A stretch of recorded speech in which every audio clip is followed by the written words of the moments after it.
Olá a todos, sejam muito bem-vindas e bem-vindos ao programa Regeneraí. Esse é um programa para dentistas, onde discutimos estratégias para a preservação do rebordo alveolar pós-extrações. Ganho dobro por hora clínica. Eu sou a professora Sandra Fabiano e vamos começar o episódio de hoje. O episódio de hoje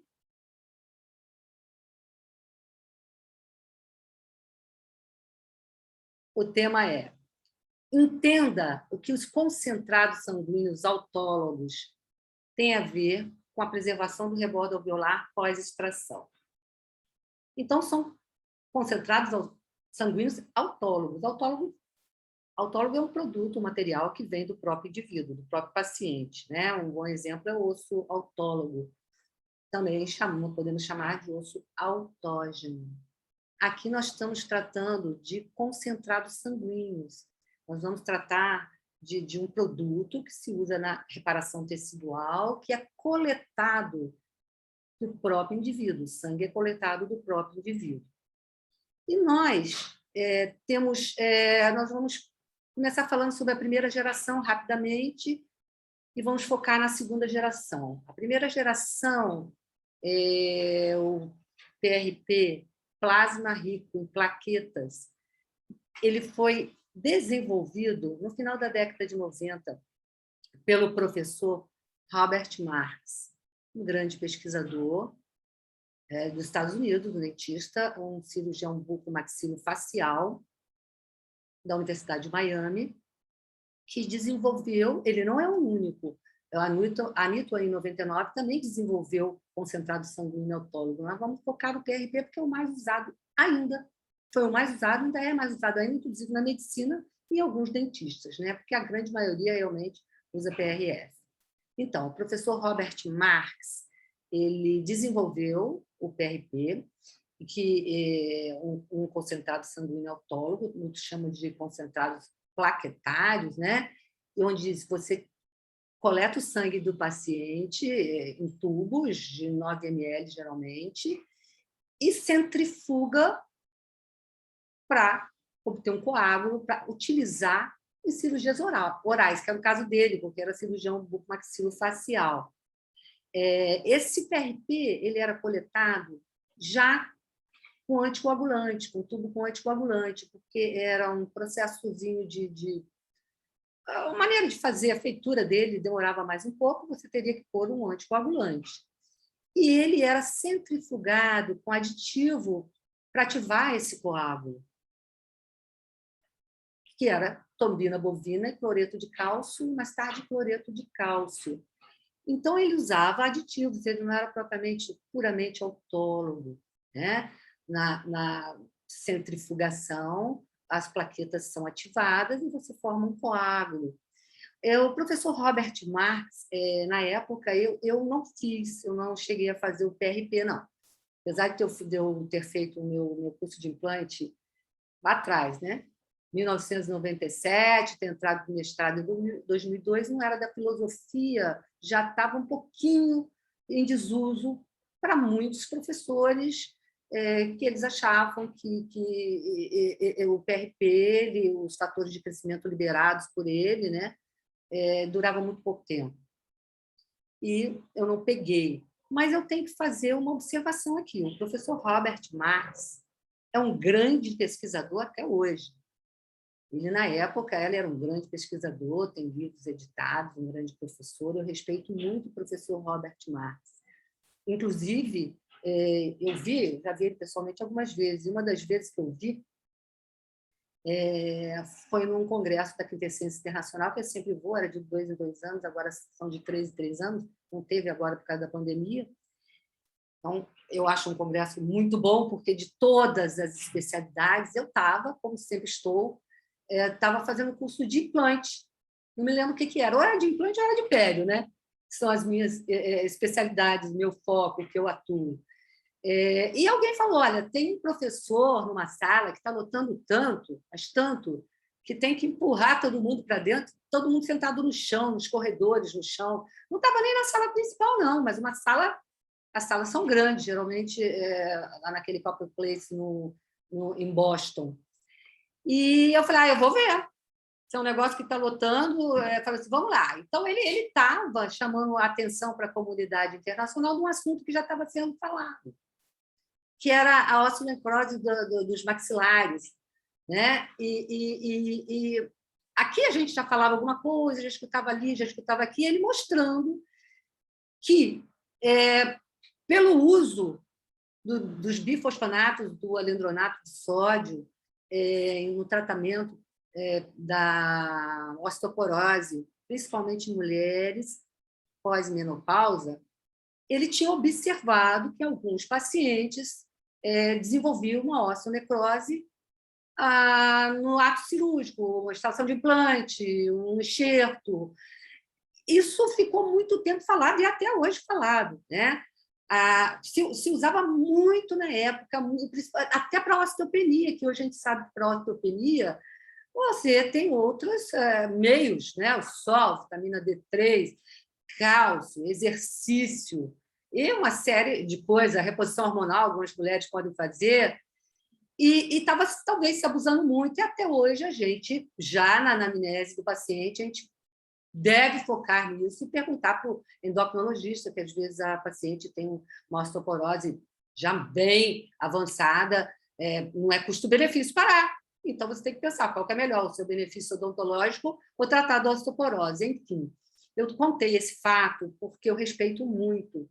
Eu não uso, não caiu em desuso, os ortopedistas usam muito para casos de artrose, para tratamento de joelho. Tem uma paciente que usa, faz infiltrações com PRP. Alguns dentistas no Brasil usam, muito nos Estados Unidos usam.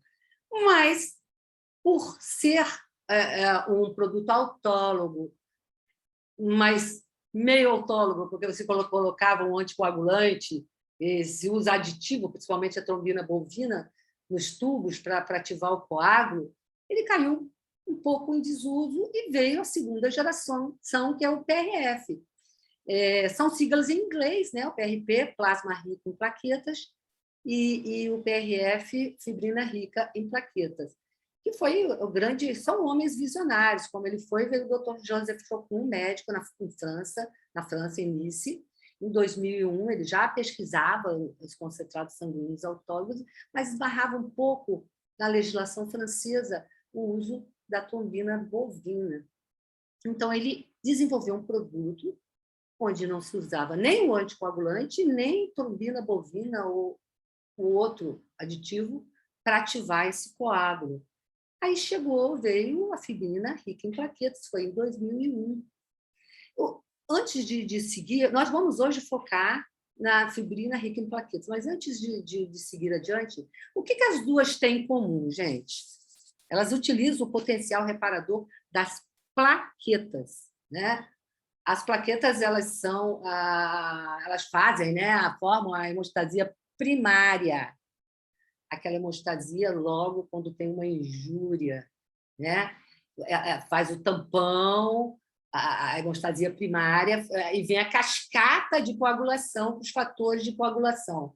Lá pelo meio desse processo, o fator 5 converte a protombina em trombina e, por sua vez, estimula o fibrinogênio a formar a fibrina, que é a hemostasia final, a hemostasia secundária, que é o final. Então, isso que é realmente a fibrina. Essas duas, a primeira geração, tanto a primeira quanto a segunda, perceberam o potencial, né, reparador das plaquetas, mas que vai muito além só dessa hemostasia primária, né? Elas, quando ativadas, elas liberam substâncias, na sua grande maioria de origem proteica, que, quando ativada, que desempenha um papel importante na reparação tecidual, na função celular, né?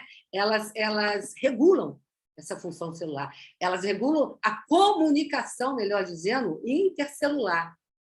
Eu tinha um professor, eu assisti uma palestra com o professor, um curso até que eu fiz com o professor Consolaro, que ele falava que os fatores de crescimento são telegramas que as células recebem para desempenhar suas funções, geralmente a migração, a proliferação e a diferenciação, né? Então, esse baile, eu falo que é um baile da biologia, isso é uma coisa muito importante.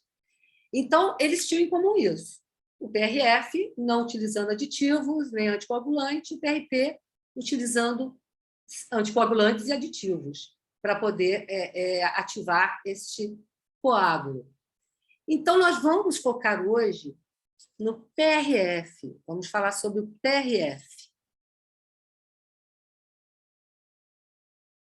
O PRF é desenvolvido pelo professor Joseph Chocun em 2001, estabeleceu um protocolo. Ele pensou muito na legislação da França, que na época proibia o uso da trombina bovina, e ele, inteligentemente, um homem visionário, desenvolveu esse protocolo.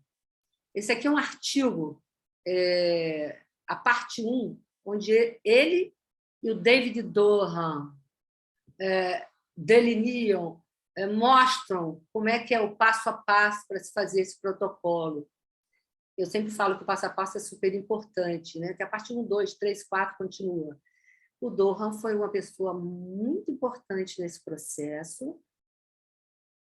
Em outros trabalhos, continuou com o Chocun, ele e outros colaboradores, mas eu quero fazer essa observação e que vocês gravem o nome de David Doran, que é uma pessoa que tem que ser pontuada nesses protocolos e nessas pesquisas de PRF.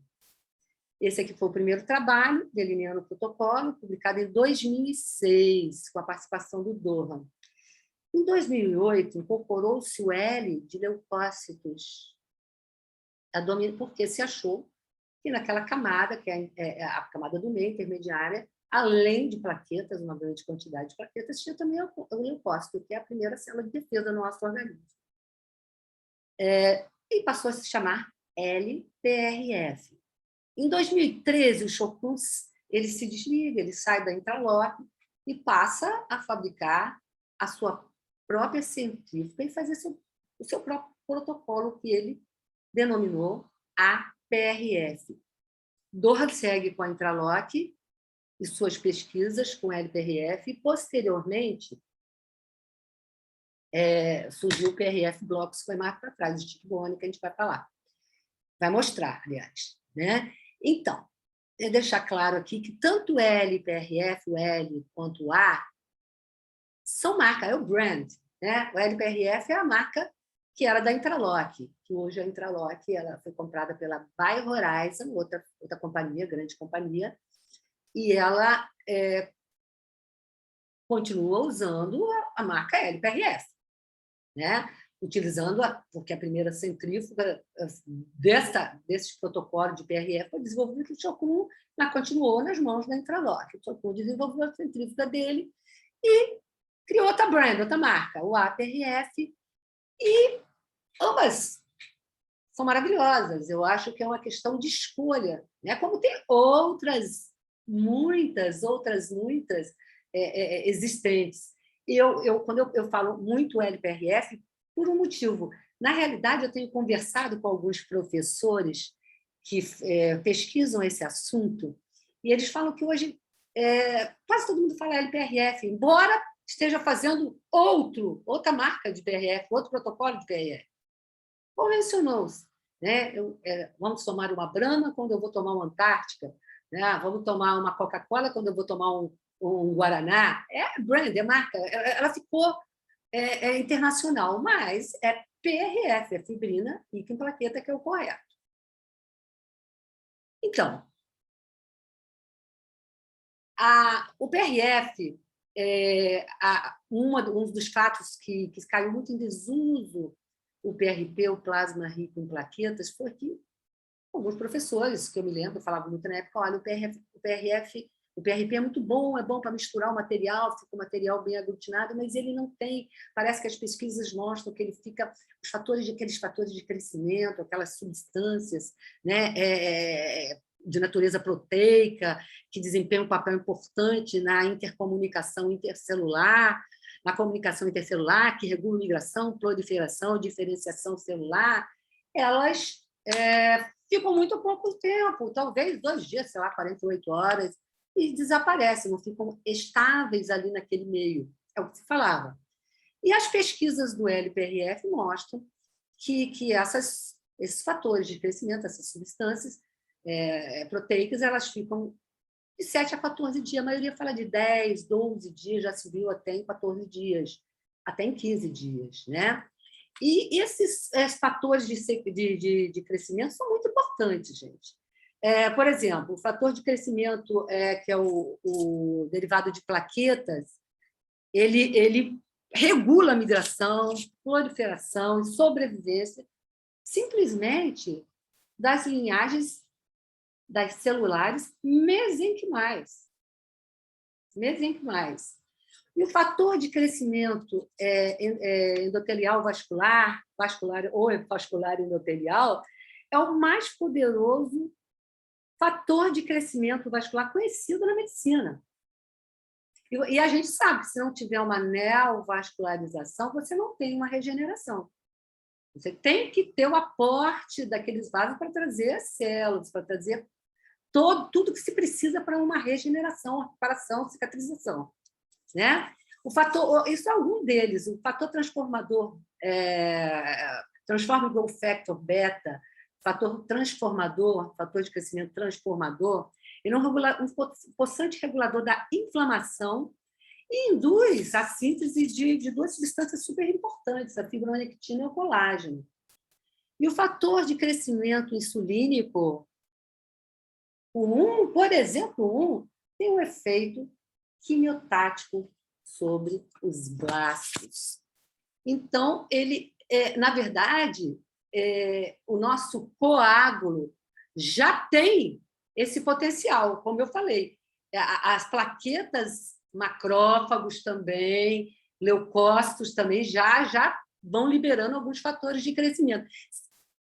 Se você adiciona na sua cirurgia, repare que não é só em cirurgias, eu vou falar as funções, eu estou falando muito de cirurgia, porque eu estou falando em extração e regeneração do rebordo alveolar pós-extração. Mas, nossa, as funções do LPRF vão muito além disso. Né?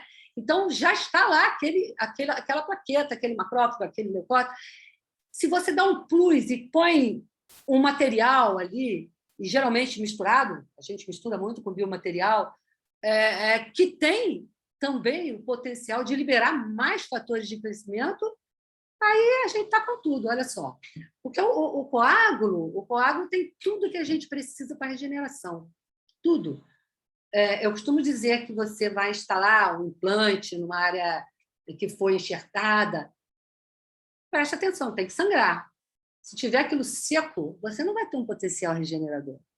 É o coágulo, o clot, aquele coágulo, ele que tem o potencial regenerador.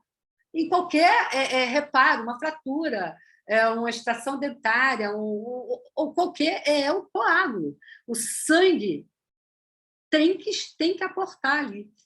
E porque ele tem tudo. Ele tem as plaquetas, neutrófilos, macrófagos, que são monócitos, né? Quando chegam na área tecidual, passam a se chamar macrófagos, e eles vão liberando esses fatores de crescimento no coágulo para formar o que nós precisamos, que venham. Lembra que eu falei o papel fundamental dos fatores de crescimento na comunicação intercelular, que é o telegrama que manda para a célula? Então, vem célula mesenquimal, preciso de você, você vai ser meu futuro pré-osteoblasto, meu osteoblasto, osteoblastos circundantes ali também, mas macrófagos continuam liberando os fatores de crescimento. Em 14 dias, isso já teria esse tecido de granulação, que é uma matriz, que tem isso tudo. Eu teria o woven bone, que é um osso primário, em 14 dias, e depois nós vamos ter um osso secundário, um osso lamelar, né? Vamos ter um osso ravesiano com o passar do tempo. Então, como é importante tudo isso. E se eu adiciono, nesse meu lugar, que eu estou atuando, vamos falar cirurgicamente, além dos fatores de crescimento que tem no coágulo, eu adiciono um produto que também libera fatores de crescimento, eu tenho pus. Eu tenho um potencial reparador maior.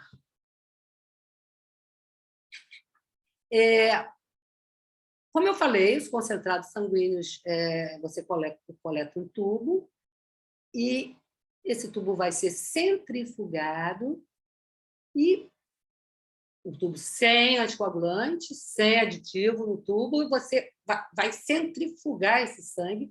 E qual que é o produto final? Em tubos de 9 ml, né?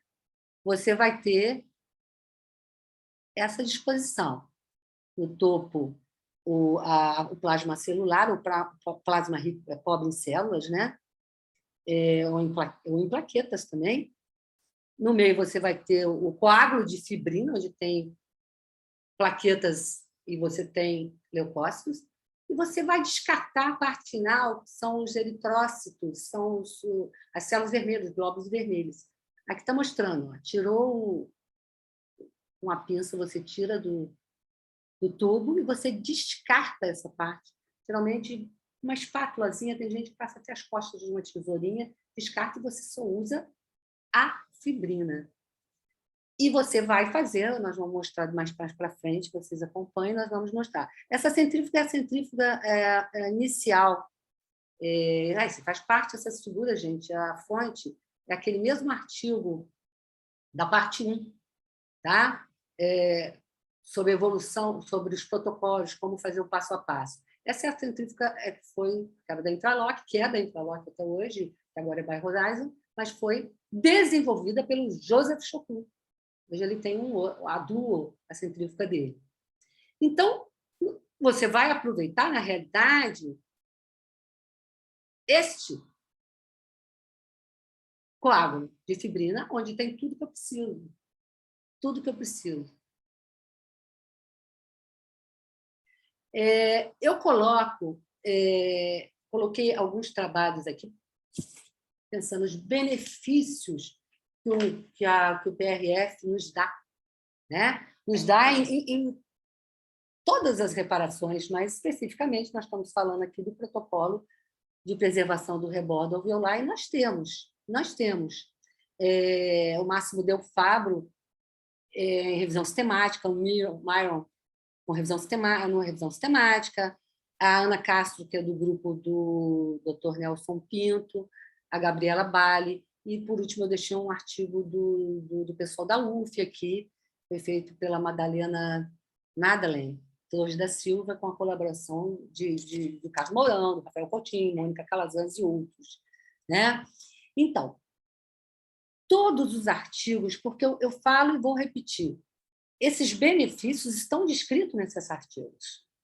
Eu vou utilizar um protocolo, eu vou utilizar um protocolo que me respalde cientificamente. Eu vou usar um protocolo que eu vou achar na literatura esse respaldo, eu vou achar o passo a passo, que é uma coisa assim, mas vou achar também trabalhos robustos, né? Trabalhos ou de revisão sistemática ou trabalhos clínicos randomizados, split mouse, duplo cego, trabalhos clinical trials, né? Ensaios clínicos. E o que a gente percebe? Eu escolhi alguns trabalhos que falam sobre... Não tem muito trabalho, gente. Eu só coloquei alguns aqui, porque falam dos benefícios, a gente está falando de um protocolo, que é o protocolo de preservação do rebordo alveolar pós-extrações, eu tenho que falar alguns artigos relacionados a ele, com os benefícios da fibrina rica em plaquetas.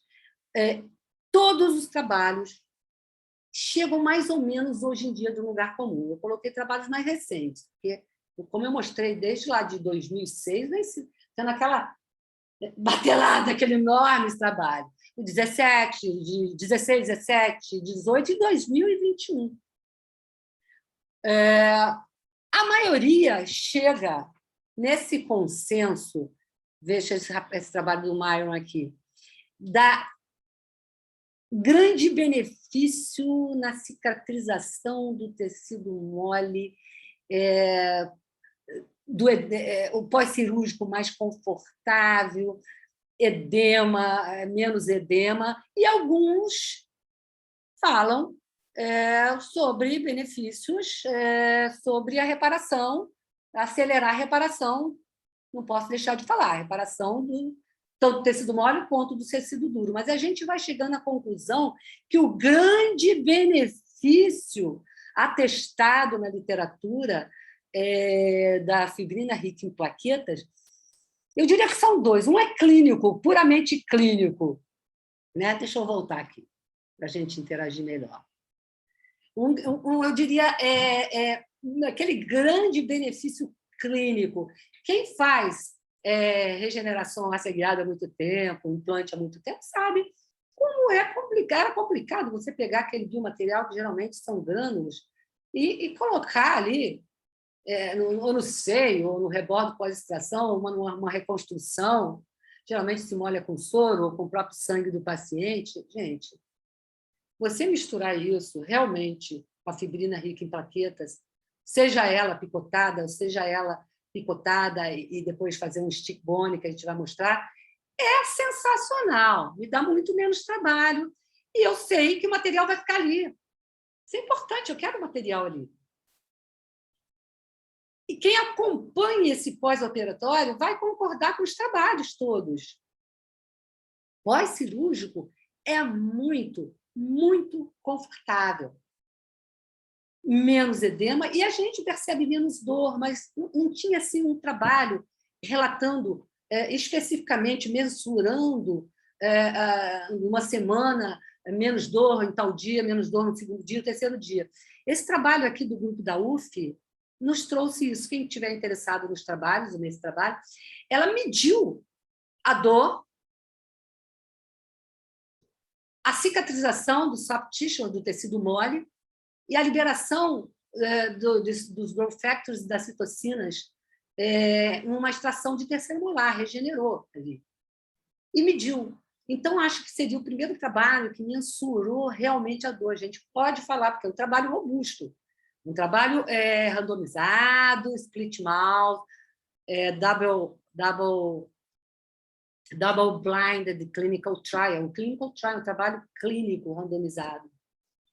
E ele mensura, é um trabalho primoroso, é um trabalho de agora. Né? Eu coloquei 20.121, desculpa, eu já estou querendo ir lá para o próximo século, sei lá como.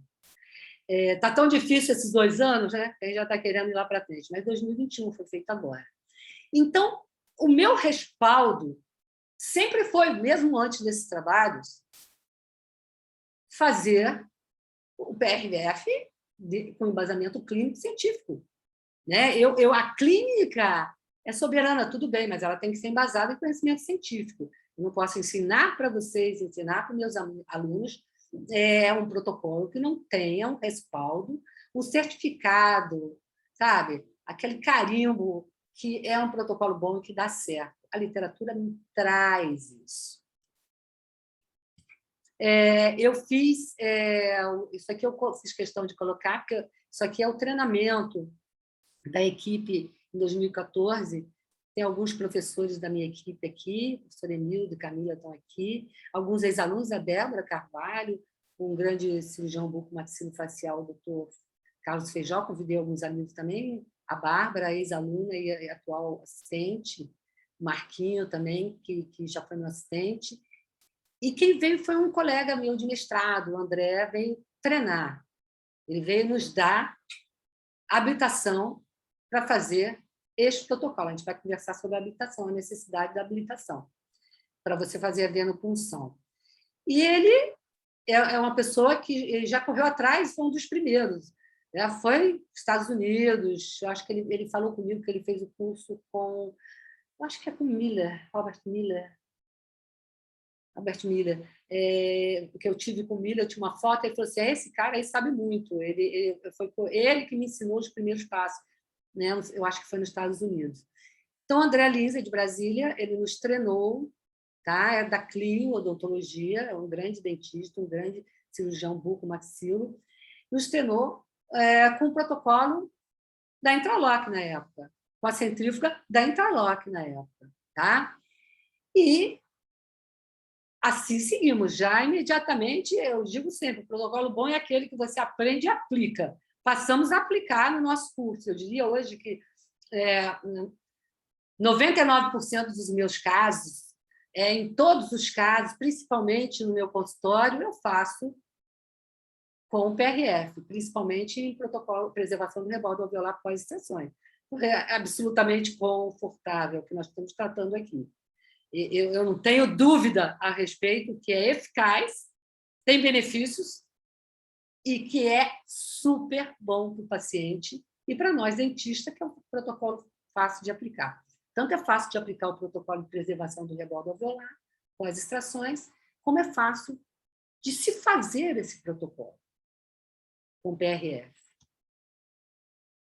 Então, eu coloquei aqui, para fazer a venopunção, porque, óbvio, se eu vou fazer o PRF, concentrado sanguíneo autólogo, eu vou ter que colher sangue, né? Aqui a gente está vendo na primeira figura aqui a coleta de sangue. Eu preciso de habilitação. Deixa eu colocar que isso aqui eu acho que é um videozinho, tá? Eu preciso de habilitação. Quem for colher o sangue precisa de habilitação. É a resolução 158 de 2015 do CFO. Nós, dentistas, com essa resolução, foi uma revolução, fomos habilitados, permitidos a se fazer, no nosso consultório, a coleta de sangue, né? E devemos muito isso a dois grandes professores, que é a Moura Leão, lá do Sul, e o Leonel de Brasília. Eles que lutaram muito junto ao Conselho Federal de Odontologia para que nós, dentistas, pudéssemos ter a aprovação de fazer no nosso consultório. Mas precisa fazer uma habilitação, porque a lei é uma resolução. A habilitação para fazer a venopunção. Para manipular, você vai aprender nos cursos, você não precisa. A habilitação é específica. E como é que é essa habilitação? Essa habilitação para venopunção pode ser qualquer curso, com certificado, diploma, um curso, uma imersão, um curso de atualização, onde você pratique, um curso de especialização que tenha lá, que ofereça. Você tem que ter um certificado, tem que ter um papel que você fez um treinamento. Eu acho justo isso, né? Eu sempre falo aqui nesse pedaço uma coisa importante. Você, hoje, eu já tenho uma live aqui, vocês procuram, aliás, eu tenho muitas lives e vídeos, né, em todas as minhas mídias, no Instagram, no YouTube e no Facebook, e numa delas a gente fala sobre precisar de ter habilitação, e eu não... dentista, sou dentista, eu não faço, não quero fazer, mas eu quero fazer o PRF no meu consultório. Tudo bem, você precisa de aprender como manipular, né? A gente vai fazer como manipular, como pegar a membrana, transformar, botar essa membrana, misturar com biomaterial, como eu vou fazer esse protocolo para fazer a minha cirurgia, né? No caso aqui nós estamos tratando de preservação do rebordo alveolar pós-extrações. Mas eu posso contratar um técnico de laboratório, um técnico de enfermagem, que ele tem habilitação. Eu posso, hoje em dia, tem muitos serviços que fazem a coleta para você. Alguns já vêm com tudo. Já vem com a centrífuga, já vem com esse estojinho, que a gente vai precisar de ter esse estojo aqui, box, a caixa, né? Com tudo, fazem e ficam ali com você. Algumas pessoas individualmente, biomédicos, farmacêuticos, né? No São Paulo tem números excelentes, eu vejo, principalmente no Instagram, eu acho sensacional. Vêm muito organizados para se fazer. No Rio, eu contrato uma biomédica, ela praticamente está dentro do meu consultório em todas as cirurgias. Por quê? É o que a gente fala. Eu fiz esse vídeo com a doutora Vanessa Ribeiro Melo.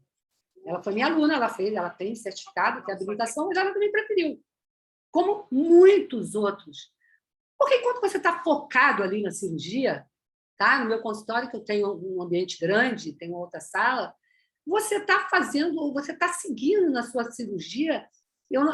Quando chega na hora de 2/3 da cirurgia, a técnica biomédica, ou a técnica, ou o grupo que tem essas firmas, coleta o sangue e fazer. Vai fazer a centrifugação e preparar e me dar na mão. Eu só tenho que ter uma preocupação na hora de contratar uma pessoa, que essa pessoa tem que ver o que ela está fazendo, obviamente, nas primeiras cirurgias, e uma conversa também. E você tem também, né, informações sobre quem você vai contratar. Que ela faça o protocolo que eu quero fazer. Né? Eu tive a sorte de contratar essa biomédica, que ela tem a centrífuga, ela faz a mesma que nós fazíamos, a mesma técnica que nós fazíamos na faculdade, do LPRF, e ela realmente prepara tudo e fica lá do meu lado, como se fosse a minha terceira atendente. Eu tenho uma atendente de recepção, tem a Neila, que é minha secretária, eu falo que é secretária de tudo, né? Meu braço direito há 25 anos, gente. E tenho ela agora, né? O nome dela é Isa, muita gente deve conhecer, mas tem outras pessoas, no Rio tem outras pessoas, em todo lugar. Você vai ter, nem que seja um técnico de laboratório. Eu já chamei uma vez a técnica de laboratório, eu achei complicado, eu chamei o farmacêutico, até o dono do serviço de hematologia, porque eu percebi que era difícil, logo no começo, coletar sangue de determinado paciente. Ele veio, ele é meu paciente até. Ele não tinha nenhuma técnica, eu adorei. Ele faz. Gente, esse pessoal faz isso há 15, 20, 30 anos. No caso dele, há 40 anos. A gente aprende aqui, até a gente ficar boa nisso, quem quiser fazer, né? Demora um pouco. Então, você precisa de uma ajuda. E eu tenho alunos, eu tenho ex-aluna, a doutora Maria Cesarina já me falou que ela fez um curso, ela fez o curso com a gente, ainda fez mais um curso, não sei se foi na Cruz Vermelha, para melhorar mais ainda. E ela acha que é mais custo-benefício, porque realmente, se você chama alguém, você tem que pagar. A técnica de laboratório, você não precisa pagar muito, porque você teria que ter tudo. Centrífuga, o box, a caixa, ela só vem para coletar o sangue, que foi o caso do farmacêutico que eu chamei uma vez. Mas esses serviços, que eu chamo biomédica, vem com tudo, gente. Né? Tem serviço que vem com a enfermeira e vem até com o dentista para preparar isso e te ajudar. Só tem que saber se está dentro do protocolo que você aprendeu, que você acredita que tem que ser. Não pode ser, vem com qualquer centrífuga e faz qualquer protocolo. Não. Isso aí não funciona. Então, aqui é a centrífuga que a gente usa e as membranas.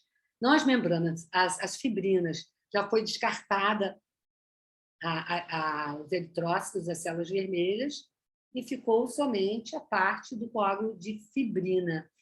E ela vai ter 2 produtos, né? Tem uma tampinha que você tampa esse box, essa caixa, e ela vira uma membrana, e você, dependendo do tamanho do seu defeito, uma preservação de rebordo alveolar após extrações, às vezes eu picoto uma, dependendo do dente, ou 2 no máximo. Picoto para misturar com biomaterial. O biomaterial, gente, é osteocondutor. E muitos pesquisadores hoje acreditam que o grande valor de se usar PRF em cirurgias é pelo aquele fator que eu falei do conforto pós-cirúrgico, redução de edema, redução do dor, facilidade, e porque também ele está liberando principalmente aquele fator de uma neovascularização, o vascular endotelial ali. Alguns não concordam em algumas revisões temáticas que acelere a cicatrização óssea.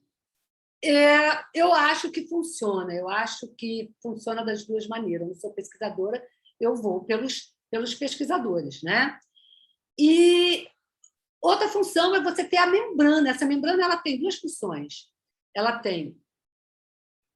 vai cobrir algum defeitinho que eu tenho naquele alvéolo, um alvéolo tipo 2, por exemplo, ela vai ser utilizada ali juntamente com a membrana de colágeno, e ela vai fazer o selamento. Quando eu comecei a fazer a preservação do rebordo alveolar, eu acho que eu tenho um caso aqui que eu fiz com o plug. O plug tem esse pezinho que você pega um coágulo de fibrina desse, uma fibrina, coloca aqui, já põe o pezinho por cima e ele sai um plugzinho, vocês vão ver. Eu hoje eu sigo o Dr. Nelson Pinto, do Chile, que é um grande pesquisador. E ele fala, né, que você tem um potencial regenerador melhor quando você coloca uma, 2 membranas ou até 3 membranas para selar o ovelo. Você está tendo um potencial maior e ela realmente, eu percebo que dura mais, vai epitelizar ali por cima e em 30 dias, em 15 dias já está quase epitelizando. Eu tenho uma foto, eu vou mostrar para vocês de um caso. E em 30 dias está epitelizando muito bem aquele rebordo que eu regenerei, que eu coloquei o biomaterial, o TRF misturado com membrana e cobri com... Eu vou mostrar um caso com plug, que muita gente gosta, e vou mostrar um caso com membranas. O que você tem que ter? Você tem que ter, ou alguém trazer, como eu falei, o material. Tem que ter o box, que tenha cada membrana, cada companhia que vende a membrana, ela vai vender com o seu box, com a sua caixa, né? Que tem o lugar de pôr o pezinho para fazer o plug, tem espátula, tem uma tampinha do estojo para virar membrana, para a fibrina virar membrana, tem espátula, tem tudo ali. Tem que ter, eu compro os tubos já na própria Interlock, porque no Brasil, gente, eu falei que a Biohorizon agora fabrica essa centrífuga. A Intralock, quem vendia era o Aziz Constantino, era o dono, continua sendo dono, mas eu acho que quem está à frente é o André Constantino, e eles também vendem os tubos, eu compro deles por uma facilidade, eu compro tudo deles, às vezes compro aí, até no Mercado Livre você tem que ter o tubo próprio para se fazer PRF, né? O que vem? Vem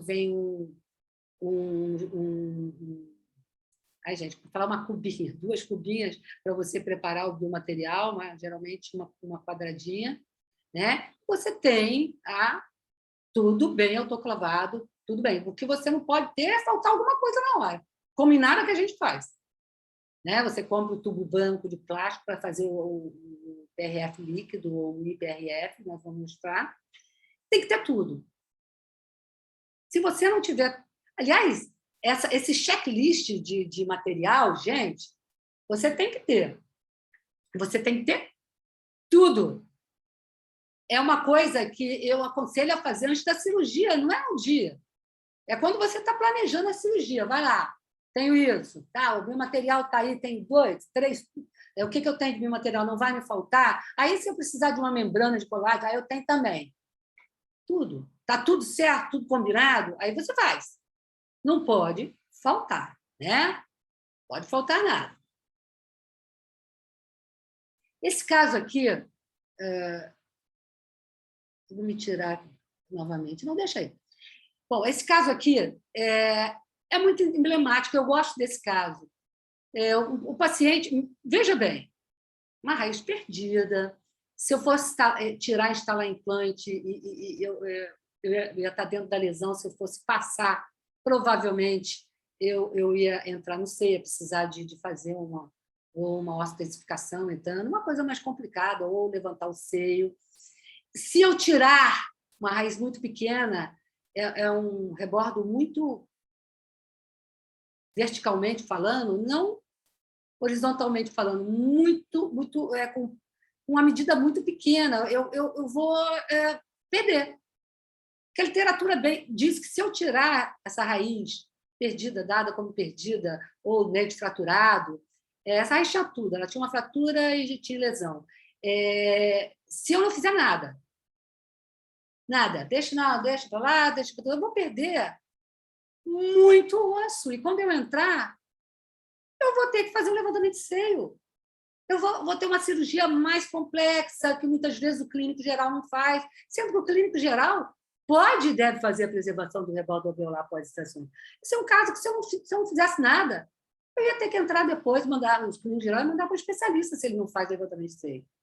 Fazer o levantamento de seio. Quando que eu regenerando, eu posso fazer meu trabalho, seja ele o que for, seja uma fixa, ou mandar depois para o implantodontista, se eu não faço implante, porque tem muito clínico geral que faz, fazer um implante. Então, tem que preservar esse rebordo, gente. Não tem como não preservar esse rebordo. A perda é drástica. Em um ano, eu perco...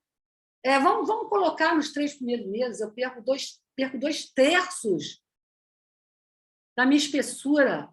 Em 50% eu perco em um ano da minha espessura. Eu vou perder a espessura, coisa que eu não perco. Perco pouco. Não perco, não, eu perco pouco pós-extrações. Porque existe aquela reabsorção, gente, fisiológica.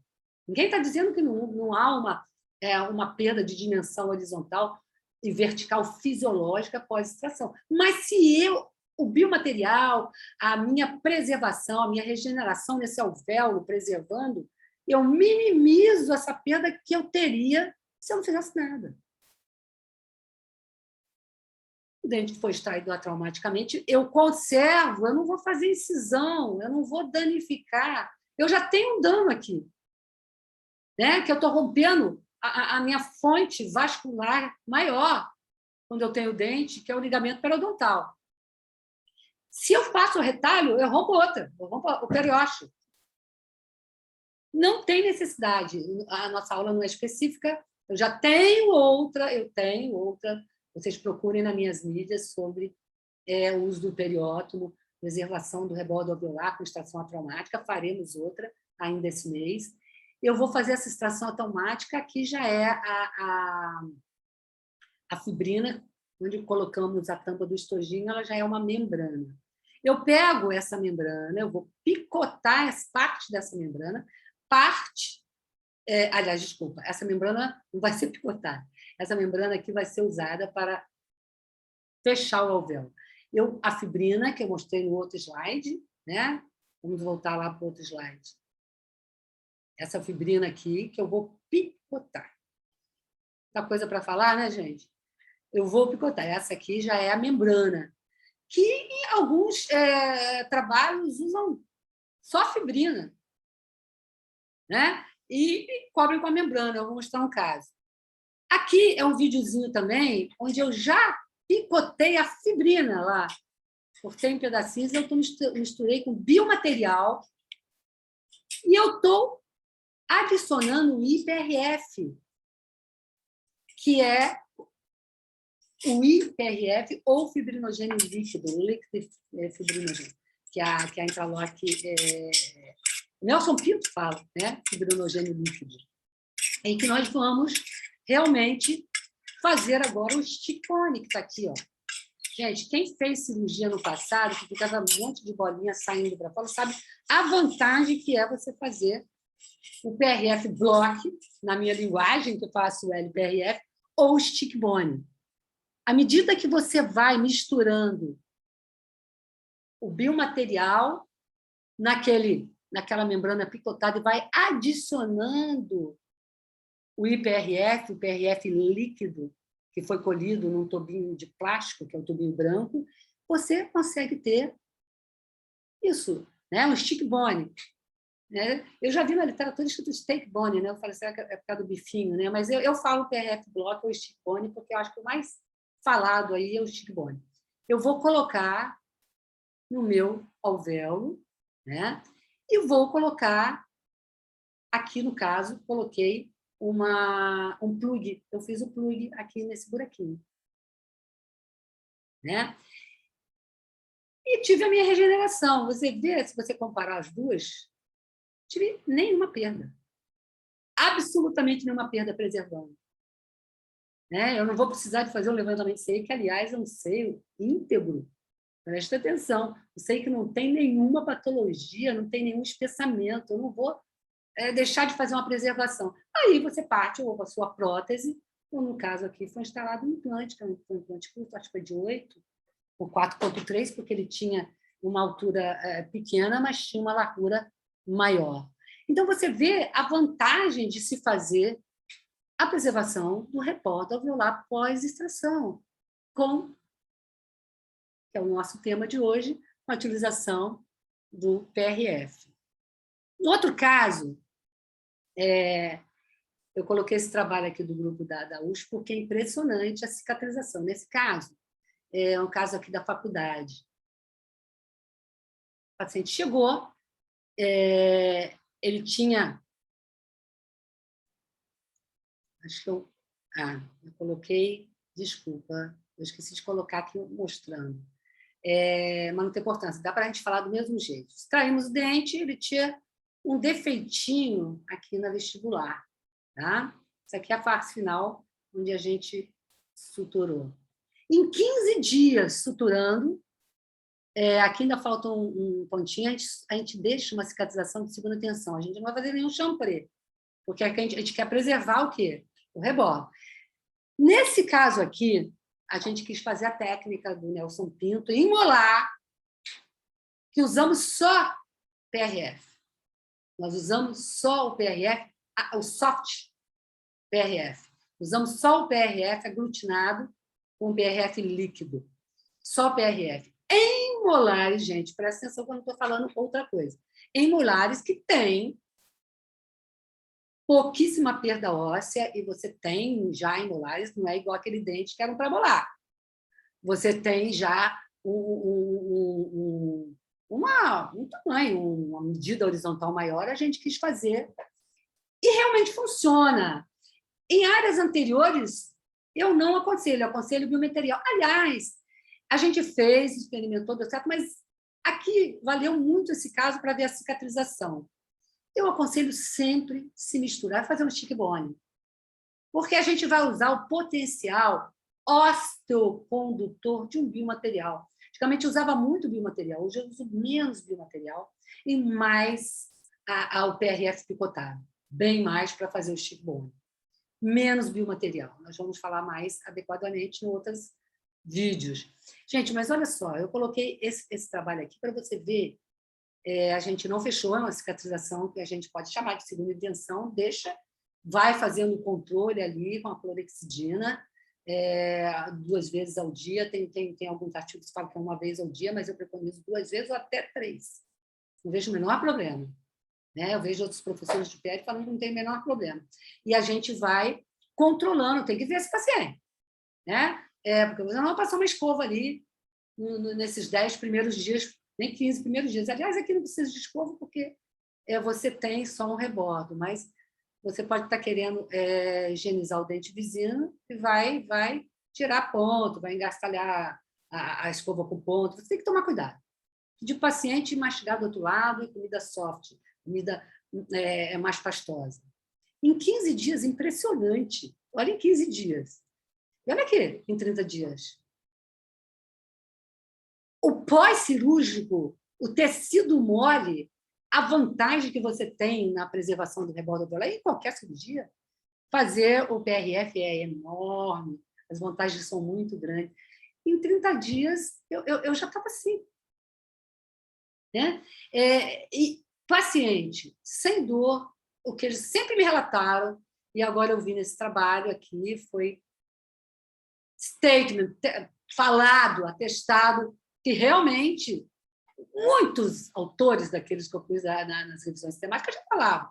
Reduz a dor, o edema, excelente para tecido mole. Mas aqui, em 30 dias, você já tem tudo epitelizado e, olha, preservou por eu não fazer um fechamento primário, um champré, né? Eu acho que ainda fala champré, né? Isso é coisa de faculdade. Deixar uma cicatrização, o open wound, que alguns falam, a ferida aberta, só com membranas, tem como colocar essas membranas, vocês vão aprender de que maneira que eu vou colocar. Acho que aqui eu coloquei 2 ou 3, porque era o primeiro caso que eu fiz, em 30 dias. Olha a cicatrização do tecido mole. Eu vou relatar aqui uma coisa muito interessante sobre essa cicatrização. Eu acho que a gente tem que fazer essa observação do poder reparador do PRF. Cicatrização de feridas. Os médicos, o Dr. Nelson Pinto, que é um grande, que é um dos meus ídolos hoje, ele relata muito, ele faz muito, trabalha muito com médico. Na preservação não, na reparação de feridas de diabéticos. em feridas onde órgão, pé, dedo ia ser amputado, e ele trata só com PRF. Obviamente, tem toda uma sequência, uma telinha para se pôr, para proteger, uma troca. Então, PRF salva vidas, gente, evita um órgão de ser amputado. Em tratamento de osteonecrose óssea, os maxilares é o que mais dá resultado. É o que mais dá resultado. Você vê, né? Falei do Dr. Robert Max lá no início, que ele levantou essa bola lá pelos idos 2002, 2003, que eu vi, e hoje se trata, né? Na ROF, na harmonização orofacial, se usa para tratamento estético, o PRF, né? Em cirurgias reconstrutivas, você usa, dessa vez nós não mostramos cirurgia, mas em preservação do rebote ovular, a gente está vendo. Então, não tem motivo para você achar complicado. Nem o protocolo da preservação é um protocolo fácil, e nem a utilização do PRF. Né? Quem muito menos, porque eu não quero fazer venopunção. A gente sabe que a gente pode chamar alguém, chamar um técnico, biomédico, farmacêutico, ou os colegas que fazem, é custo-benefício, óbvio. Eu acho que é bom chamar, eu prefiro. Sou muito honesta em falar, porque eu acho que me poupa tempo. Né? E muitos professores, a professora Emilda, a professora Vanessa, nós temos um vídeo aqui falando isso. Complicado? Absolutamente não é complicado. Não é verdade? Então, olha esse caso. Com a parte da parede bucal reabsorvida foi feito também com PRF, só porque eu achei que era um rebordo largo. Isso aqui é uma imagem de 4 meses e meio. Eu vi na tomografia, eu vi que já poderia colocar, sem carga imediata, um implante. Mas olha aqui, de um rebordo, uma preservação de um rebordo alveolar, você chega nisso. Olha o osso formado. É muito bonito isso, é muito bonito. Mas, digo, não faço, se eu fiz na faculdade, eu tenho casos, resolve só com TRF, no terceiro molar, uma área que, se eu não for fazer preservação, resolve, cirurgia de siso, mas eu gosto de adicionar um pouco de biomaterial pelo poder osteocondutivo desse biomaterial, né? Eu acho, existem vários tipos de biomaterial, não é especificamente o que a gente vai falar nessa aula, o que a gente falou nessa aula é sobre as vantagens, o que eu posso ter de benefício, de vantagem, que não é difícil se fazer um preservação. Aliás, torna-se fácil, né? Não é difícil, não, torna-se fácil fazer uma preservação de rebordo alveolar pós-extrações, com a utilização de concentrado sanguíneo autólogo, no caso, PRF. Então, gente, o que eu queria falar para vocês, nós vamos ficar por aqui, né? E o que eu queria falar para vocês é que vocês acessem o meu site, né? Estou dando de presente isso aqui para vocês. Está na minha bio o link, na minha bio do Instagram, e eu sempre deixo nos comentários das postagens do Facebook e do YouTube. Acesse o meu link lá, que vocês vão para a minha página. Ou copiem isso aqui e acessem. E vocês vão conseguir baixar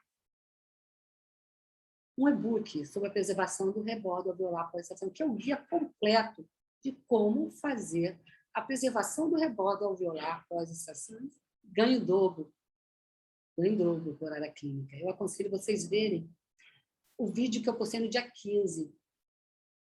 Antes, dia 15, foi dia 15? Foi dia 15. Eu postei um vídeo antes desse, que eu falo, um vídeo grande, um vídeo de quase 1 hora, eu falo sobre como calcular o biomaterial, quanto me custa, como calcular essa hora clínica para vocês.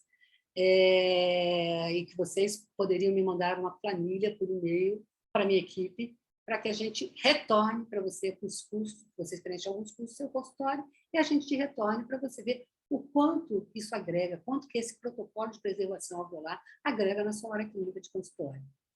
E eu queria que vocês fizessem um favor aí, né? Eu estou aqui dando aula para vocês, afinal de contas. Coloque um hashtag nos comentários do que foi importante para vocês, uma palavrinha, o TRF, qualquer coisa. O que foi importante para vocês desse tema de hoje? O que agregou para vocês desse tema de hoje? Coloque o hashtag. Quero fazer uma coleção de hashtags. Né? Então, nós vamos parando por aqui, mas vocês fiquem conosco, porque a gente vai ter muita gente ainda falando aqui conosco, e nós falando também. Eu deixo um tchau para vocês. Acessem o www.fundafabiano.com.br, não esqueça de deixar a hashtag. E me despeço com vocês dizendo que eu gosto muito de ouvir vocês. Quem me escuta, eu gosto de ver o retorno. Me mandem direct, me mandem mensagens, que eu vou ter o maior prazer em responder. Então, ficamos por aqui. Um beijo para vocês e fiquem atentos para os próximos vídeos. Toda semana terá vídeo. Bye, bye.